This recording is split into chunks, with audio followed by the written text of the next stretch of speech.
Visually, we're trying to give guys a visual of how the barrel should move down the line. So we'll put a camera behind them, and on a middle pitch or an away pitch primarily, we want to see the barrel of the bat at impact. Then we want to see it travel down that line. Now, of course, depending on where the ball is, your barrel would travel differently. So if the ball was in, obviously you'd have to adjust and your barrel would track down that line, and then middle, of course, and away. Okay, so the first thing we do, maybe, it might be this or it might be bat quickness, is we try to see how long they can stay through the ball. There are two problems that expose themselves as to why they don't. The first one that we see very, very, very often is it is extremely difficult to stay down the line when your first move is out. Because when your first move is out, what happens is you get to impact already extended. Yep.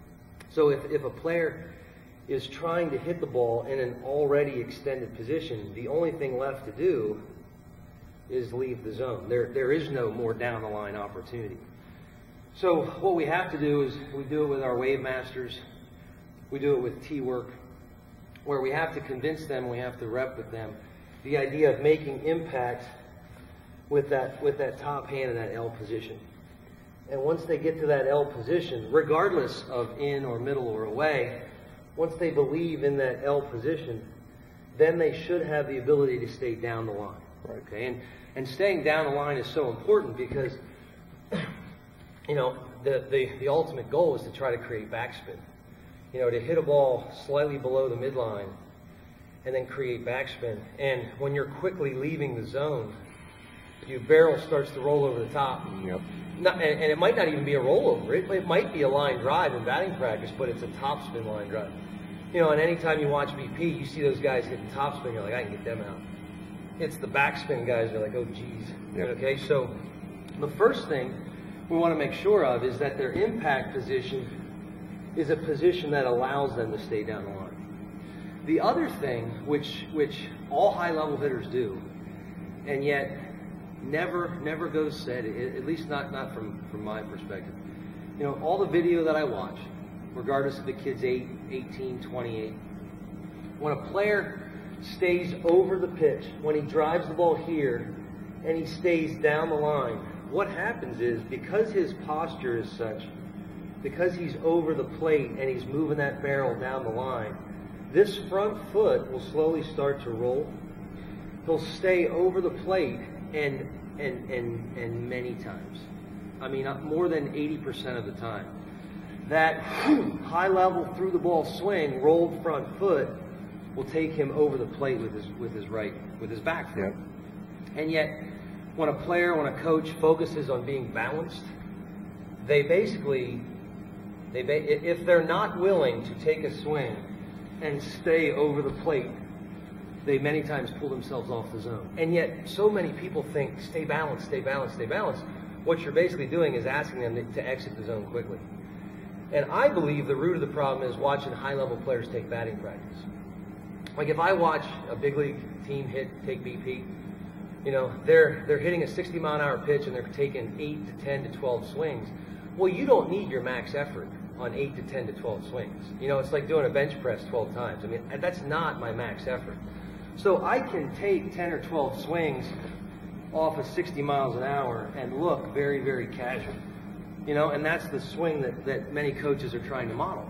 And yet, when you watch those guys compete against guys throwing 96 and 97, just like a young kid that's got to compete against, you know, 55, which would be extremely difficult for him, those guys are trying to create as much force as possible and stay through the ball. I mean, if I want to create as much force as possible, one time, that's all I need, one shot at this, like a max bench press. It is huge.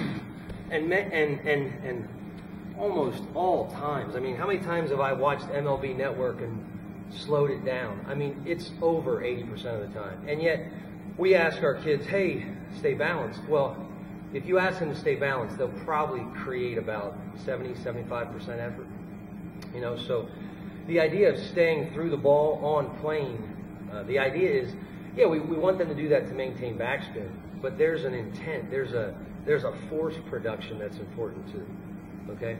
Any questions? Well, it seems like what goes along with that, I think, is I hear a lot of coaches now, the big thing is don't dip that shoulder, which is probably true in some cases, but on a low pitch or low and away pitch, you have to get that posture to get down and match the plane of the ball. And if you stay high on a pitch that's down there, you're going to beat it into the ground, and that's a time where dropping your shoulder, you have to if you want to hit it hard. Yeah, I mean, right. Just watch video, guys. I mean, being on plane means being on plane for multiple pitches.